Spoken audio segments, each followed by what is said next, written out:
हम हर साल की तरह मतलब मैं 2 सालों से ही जा रहा हूँ। तो मतलब हर साल की तरह हमने वहाँ पे तिरंगा यात्रा निकालने की कोशिश करी। हर कोशिश क्या, हम जाते ही थे, हमें तो यही लगता था कि भाई कोई दिक्कत वाली बात होती नहीं है। तो हमने उस गली से तिरंगा यात्रा निकाल रहे थे, वहाँ कुछ आपत्तिजनक लोगों ने पथराव कर दिया। इस कारण हमें भाग दौड़ में भागना पड़ा घर पे, और फिर वो तिरंगा यात्रा उसके बाद निकली नहीं कभी। जब सर था नहीं, मैं जब गोली चली थी तो उस टाइम नहीं था, क्योंकि जब उन्होंने पत्थरबाजी स्टार्ट करी थी जब मैं घर पे आ गया था, वहीं से भाग के जब सारे गिर गए थे, जब सारे लोग भागे थे तो मैं भी साथ ही चल निकल गया था। तो आप लोग जब वहाँ पे तिरंगा यात्रा निकाल रहे थे, नारे लगा रहे थे, तो अचानक से स्थिति हिंसा में कैसे तब्दील हुई? सर हिंसा में ऐसे तब्दील हो गई, सामने जब हमारे आए थे तो उन्होंने सबको रोक दिया था, वहां से मना करा था कि यहाँ से तुम लोग नहीं जाओगे। तो हमने बोला ठीक है, हम आगे वाली गली से मोड़ लेते हैं, पर उन्होंने उतना टाइम ही नहीं दिया सर मोड़ने का। तब तक पत्थरबाजी स्टार्ट कर दी उन्होंने। 26 जनवरी 2018 सैकड़ों की तादाद में लोग बाइक से तिरंगा यात्रा निकालते हैं। उसी तिरंगा यात्रा के दौरान कासगंज के गली में झड़प होती है, जहां पर चंदन गुप्ता की गोली लगने से मौत हो जाती है। हमारे साथ वो तमाम लोग मौजूद हैं जो उस वक्त उस तिरंगा यात्रा में चंदन के साथ थे और बाइक पे सवार थे, हाथों में तिरंगा था और जुबान पे नारे थे। हम इनसे बातचीत करेंगे। ये आप बताइए कि उस वक्त क्या हुआ था, किस तरीके से ये घटना हुई थी? जी, हम हर साल की तरह मतलब मैं 2-3 सालों से ही जा रहा हूँ। तो मतलब हर साल की तरह हमने वहाँ पे तिरंगा यात्रा निकालने की कोशिश करी। हर कोशिश क्या, हम जाते ही थे, हमें तो यही लगता था कि भाई कोई दिक्कत वाली बात होती नहीं है। तो हमने उस गली से तिरंगा यात्रा निकाल रहे थे, वहाँ कुछ आपत्तिजनक लोगों ने पथराव कर दिया। इस कारण हमें भाग दौड़ में भागना पड़ा घर पे, और फिर वो तिरंगा यात्रा उसके बाद निकली नहीं कभी। गोली चलने की आवाज आई थी, कैसे पता लगा कि गोली चली है? सर एक आध आवाज थोड़ी ना आई थी गोली चलने की। गोली चलने की तो 2-3 आवाजें आई थी। गोली चल रही थी, रेलवे वाले पत्थर थे। तो जिस तरह की स्थिति थी उस वक्त, क्या आप लोग को लगा था कि पहले से ही तैयारी थी कि अगर यहाँ यात्रा निकलती तो गोली और पत्थरबाजी होगी? सर आप भी बता दीजिए कि जो 3 साल से जो चीज 3 साल से निकल रही है, और आपने पहली बार इतना सब प्रोग्राम वहाँ पे कर रखा है।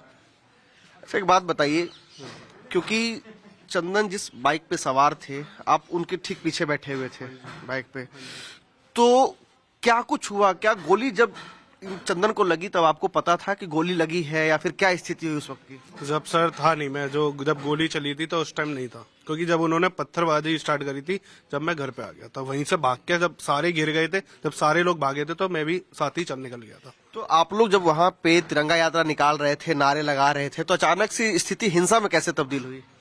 सर हिंसा में ऐसे तब्दील हो गई, सामने जब हमारे आए थे तो उन्होंने सबको रोक दिया था, वहां से मना करा था कि यहाँ से तुम लोग नहीं जाओगे। तो हमने बोला ठीक है, हम आगे वाली गली से मोड़ लेते हैं, पर उन्होंने उतना टाइम ही नहीं दिया सर मोड़ने का। जब तक पत्थरबाजी स्टार्ट कर दी उन्होंने। कितने लोग घायल हुए थे? काफी लोग घायल हुए थे। ऐसे तो लगभग भाग दौड़ हुई थी, और पीछे आगे से जब भाग दौड़ होती पीछे लोग भागते तो ज्यादातर लोगों की चोटें आई थी, और उधर से अचानक से पत्थरबाजी शुरू हो गई थी। पहले रोका, कोई बातचीत नहीं, रोक के कुछ लोगों ने पीछे से पत्थर फेंकना शुरू कर दिया अचानक से। तो वो भाग दौड़ हो गई, फिर कुछ लोग भागे, कुछ वहीं गिर गए, चोटें लग गई, कुछ बाइक छोड़ के भाग गए। जैसे वहां से निकल सके वैसे निकले वहां से, फिर जैसे निकल सके। यानी कि आप लोग जान बचाते हुए भागे वहाँ से? भागे, हाँ वहाँ से भागे। हादसे के दिन? जी हाँ, भागे वहाँ से। जब पथराव हो रहा था, गोली चल रही थी, तो भागना ही पड़ा वहाँ से। तो इस पूरे प्रकरण हादसे के शिकार चंदन हुए। जी सर। चंदन किस तरह के व्यक्ति थे? चंदन भैया, मैं तो भैया कहता हूँ, मेरे सीनियर हैं।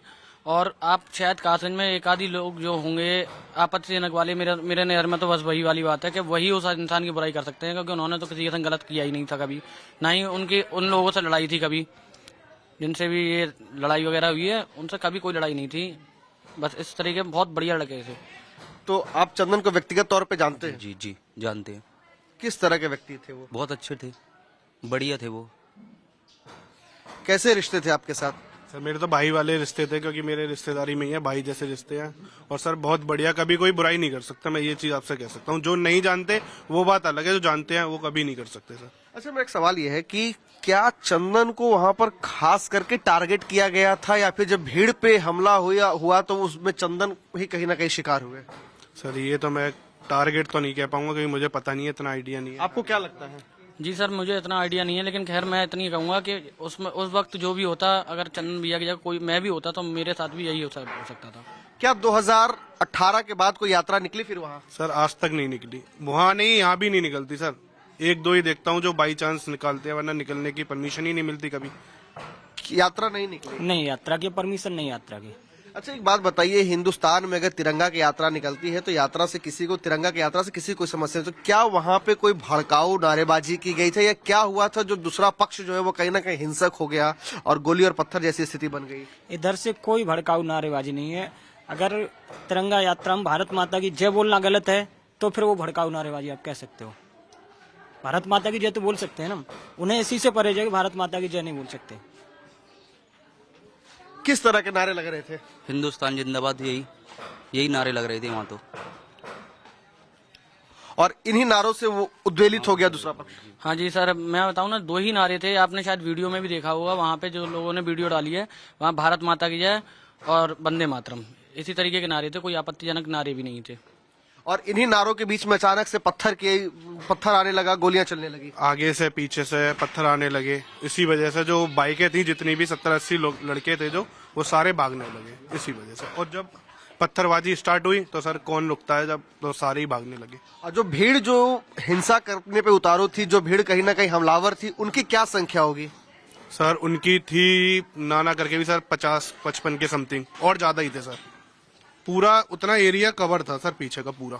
हाथों में हथियार भी था सर, डंडे वगैरह तो सर ऑलरेडी थे ही, और तिरंगा के सारे डंडे उन्होंने निकाल लिए, तिरंगा सारे फेंक दिए, यही थे सर। तो देखिए ये वो लोग हैं जो 26 जनवरी 2018 को हिंसा वाले क्षेत्र में उस घटना स्थल पर मौजूद थे, चश्मदीद थे, जो उस बाइकर्स के जो रैली थी, वहां पे जो तिरंगा की यात्रा थी उसमें ये शामिल थे। इनका साफ तौर पे कहना है कि ये हाथों में तिरंगा था और जुबान पे हिंदुस्तान जिंदाबाद और भारत माता की जय के नारे थे। और इन्हीं नारों के बीच में एक शोर सुनाई देती है, और जब देखते हैं तो चारों तरफ से पत्थर और डंडे बरसाए जा रहे थे, और उसी दौरान जो है गोलियां भी चली, और उस गोली का शिकार चंदन गुप्ता हुए, जहां उन्होंने 26 जनवरी 2018 को ही दम तोड़ दिया। साल 2018 था और दिन 26 जनवरी का था, जहां तिरंगा यात्रा के दौरान एक नवयुवक चंदन गुप्ता की गोली मारकर हत्या कर दी गई। लगभग 7 साल तक कानूनी लड़ाई चली और उसके बाद लखनऊ एनआईए कोर्ट ने 30 नामजद आरोपियों में से 2 आरोपी को सबूत के अभाव पर बरी कर दिया और 28 आरोपियों को दोषी माना है। अब से थोड़ी देर बाद उनकी सजा का ऐलान किया जाएगा। इस मामले को लेकर के हमारे साथ बात करने के लिए चंदन के पिता हैं, हम उनसे बात करेंगे। सर, लगभग 7 साल तक कानूनी लड़ाई आपने लड़ी, और 7 साल तक बड़ा एक लंबा सफर है, बड़ा मुश्किल रहा होगा हर एक दिन को गिनना उस फैसले को लेकर के। आज थोड़ी देर में फैसला होना है, दोषियों को सजा सुनाई जाएगी। कितना अपने आप को संतुष्ट और सहज महसूस कर रहे इस फैसले को लेकर? ये सत्य की विजय हुई है और हमें न्यायपालिका पर पूरा भरोसा था कि देर जरूर हुई है लेकिन न्याय हुआ है हमारे साथ, और आज भी हम उम्मीद रखते हैं कि इन दोषियों को सख्त से सख्त सजा मिलेगी।